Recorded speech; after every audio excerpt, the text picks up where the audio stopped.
Welcome to Babblecom 5. This is episode 15 of season 3 of Babylon 5, Interludes and Examinations. It's August 3rd, 2260. Ivanova diarizes that it's been 10 days since the Shadows started attacking openly, seemingly randomly out on the rim. This has made the station more chaotic than usual, resulting in the hiring of some unvetted security staff, some of whom it seems are subject to bribery, as Mr. Morden is let onto the station by unofficial routes. Franklin is using stims again. Kosh hasn't been seen for a week and, as Ivanova says, when he goes to ground, she worries.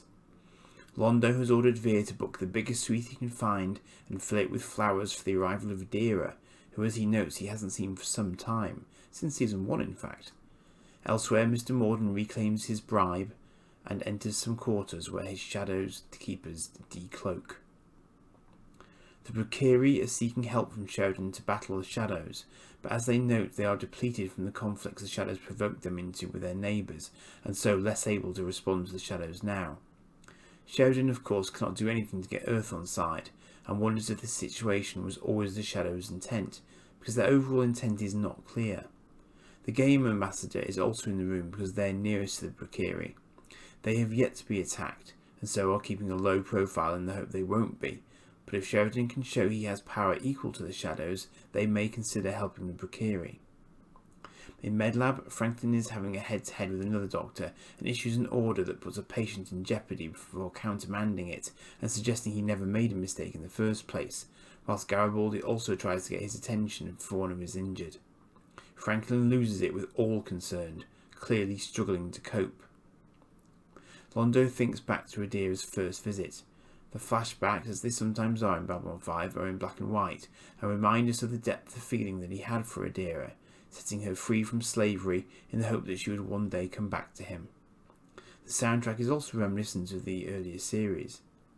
As Veer reminds him to go and look at the suite, the lights in the corridor drop to red, and Mr. Morden appears in silhouette in a doorway with something to settle with Londo. They have a very interesting conversation, Morden noting the withdrawal of Centauri involvement in border wars and his inability to reach Reefer. Londo acknowledges he's had a hand in that, but makes it clear that he understands now that the Shadows have no interest in Centauri dominance and are merely using them as agents of chaos. So it seems an impasse has been reached, because whilst they have a territorial agreement, the Shadows still need an ear in the royal court. And as Londo hears the Shadows whispering, Morden advises one against killing Londo for now, once Londo's left, saying there are other ways. Garibaldi goes to see Franklin, who once again is pulling shifts he doesn't have to, and Garibaldi keeps it as pleasant as he can before calling out the stim issue and trying to help before threatening to go round Franklin on it if he has to. But he reminds him that he's come to him first, and so whatever comes of it is on him. At no point does Franklin look like backing down. Sheridan is poring over reports on shadow attacks as Delenn comes into the war room to suggest rest. The attacks are classic hit and runs with no attempt to secure the assaulted area. Delenn says this was their tactic in the last war, and it keeps the major races off guard, not knowing when to expect an attack. Sheridan has ideas, but the other races are seemingly incapable of setting their own rivalries and self-interest aside to form a cohesive offensive force. He feels they need a victory to pull them together, any victory. Delenn is confident he will find a way, and leaves him to his thoughts, as he feels like people are sounding more like Kosh all the time, which gives him an idea. Garibaldi has also had an idea, and tracks down Franklin's colleague from the earlier Medlab incident. Ultimately, she doesn't want to go behind Franklin's back to help Garibaldi, although she recognises that he is well-intentioned given what happened earlier. She acknowledges that there will be standard blood test results that could help Garibaldi, but only Franklin has access to them. She will only go so far as to tell Garibaldi where they are in the system. We see that Franklin has seen them talking as Garibaldi leaves. Veer is working out some of the finer and more intimate details of Adira's visit with the Zocalo trader when he spots Mr. Morden, who then catches up with him. Morden asks if there's anything he can do to help, which Veer responds to with, "Apart from dying? No." Still besties, clearly. However, Morden isn't an idiot, and goes back to the trader saying he had details to work out with Veer and is sorry to have missed him, and wonders if the trader can bring him up to speed on what he's missed. Garibaldi comes within a hair of using his override to access Franklin's records, but pulls himself up just as Franklin arrives. Franklin asks why he didn't go through with it, and Garibaldi just felt that he had to know what's going on, and if he doesn't, then what's the point? It turns out Franklin has looked at the results himself when he figured out what Garibaldi was thinking of doing, and he says in medicine the numbers don't lie, and his numbers for stims show he has a problem. So now they both know there's a problem, and Garibaldi is going to let Stephen have first crack at resolving it. Sheridan meets with Kosh to discuss the possibility of Vorlon intervention, reasoning that the Vorlons must be a technological match for the Shadows. Kosh says they are too few, not yet ready, and basically says no. So Sheridan stops being polite and tells him bluntly to stop manipulating the younger races and put his money where his mouth is and get involved. When Sheridan refuses to move, Kosh slaps him with a force field, accusing him of being impudent and disobedient, with Sheridan having some choice words of his own. CNC register a power spike as Kosh's anger grows. His next hit draws blood. Ironically, this is what Kosh has prepared him for, to fight legends, as he reminded him only a few moments earlier. He keeps pushing, saying Kosh asked him to fight this war, so why does he get to decide when it's time for the Vorlons to get involved? As Kosh chokes him, he calls out all the people who have already died and wonders if his death will tip the scales to finally get the Vorlons to take a stand. It doesn't come. Kosh releases him and relents, saying he will do as he is asked, but there will be a price. He will not be there to help Sheridan when he goes to Zahadum. Sheridan notes Kosh said he would die if he went there, and Kosh says yes, now.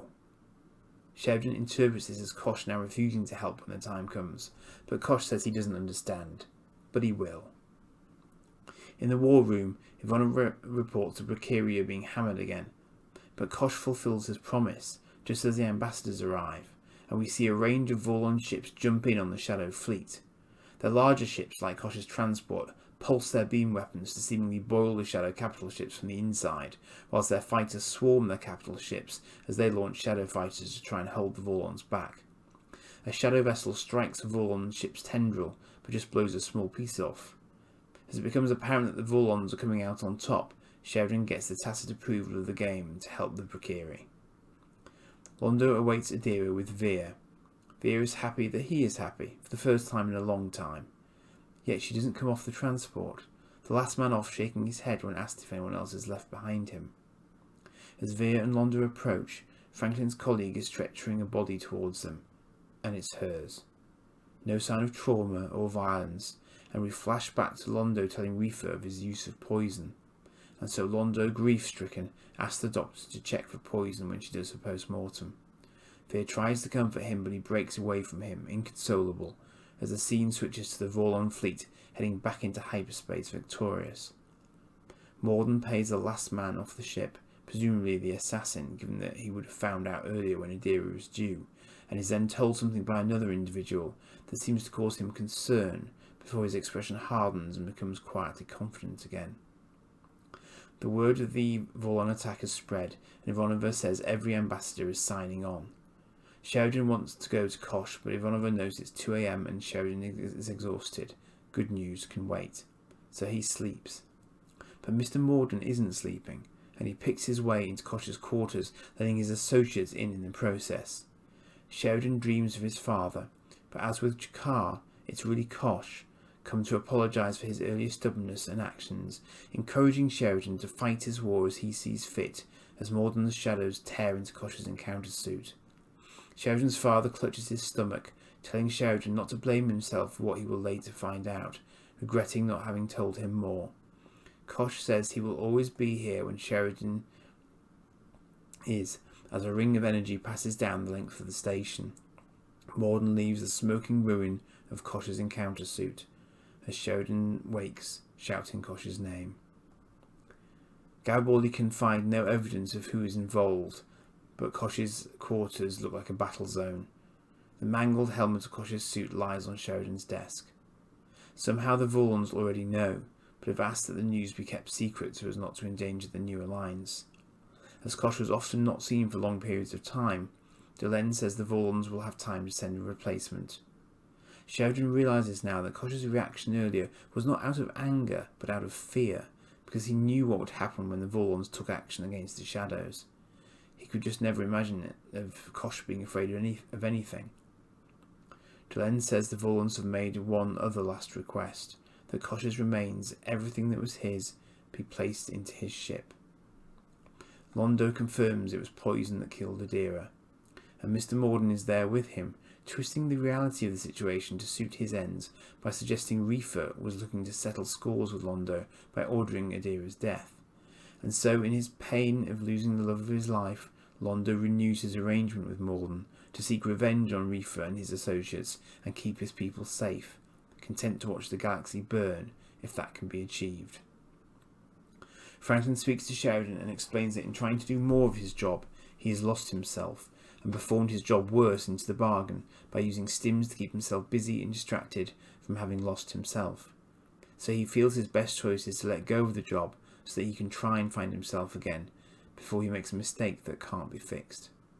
He doesn't give John a chance to step in because he knows if he does he might not be able to walk away, but he does, uncertain of what his next steps are. Delenn's voice is heard continuing from earlier. When Kosh's belongings are aboard his ship, it will activate itself. It was made for him and cannot live without him, and so it will carry out its last duty in memory of him. And we see it released from the station to fly towards the sun in a scene echoing the burial detail from Ceremonies of Light and Dark. So, it's a strange irony in some ways that we probably find out more about Kosh's personality in his last few moments than we've discovered in the past 2.5 years. And for all his angelic qualities, we discover that he was far from invulnerable and far from infallible too. Capable of violence, capable of fear, so long-lived that the sudden reality of an end to that life caused him to lash out. And yet, he still ordered the strike, knowing his life would be forfeit. Could he have skipped out? Yes, quite possibly. This was his Gethsemane moment. And for whatever reason, whatever the relationship is between the Vorlons and the Shadows, he clearly felt that he could not escape the eye for an eye consequence of having ordered that strike that resulted in the formation of an alliance of the younger races against the Shadows. In the end, Kosh's final message to Sheridan acknowledges that this needed to happen, that only together do they have a chance if the Vorlons are not yet ready to fully commit. Perhaps Kosh's death is a way to keep this engagement as a one-off, rather than an open declaration of war by the Vorlons if they're actually not ready. That remains to be seen. Kosh has always been an enigmatic presence on the station, not wholly involved in what's going on, yet stepping in at critical moments. And as we know, his race as a whole has been tinkering around with the younger races for a long time. We also know they're the only first ones still standing with the younger races in an open way. So you might say, why the hell did Sheridan choose to push him so hard? Well, simply because, as Sheridan acknowledges in this episode, he's got some notions about how to counter the Shadows, but he's been lucky in the past. No single race can go it alone against them apart from the Vorlons. So he has to bring the others together, and he has to have a victory to hang his hat on. And Kosh has been teaching him to fight legends, which includes him as it turns out. So Kosh is forced to ask himself the hard questions for once, and he does so to help the younger races. It's very fitting that his ship would end itself too. There's clearly quite a bond there, and it literally lost its own reason to live with Kosh's passing. It's a touching end to the episode. And of course, breaking and entering is not all Morden gets up to in this episode. Here, everyone's least favourite snake oil salesman succeeds in social engineering his way back into Londo's good graces by arranging the murder of the love of his life. So ironically, when he then agrees to help Londo again, he should really start by suiciding himself, which of course would make Veer very happy. As it is, we see Londo going from ecstasy to agony in the course of the episode, and very clever use of the flashback scenes to remind us just how far back this story element was set in place. And it's a long way back. Born to the Purple, episode 3 of season 1. Yup, all the way back there. Bloody clever, isn't it? And bloody tragic. And the sad irony is that the Shadows would probably never have come up with that.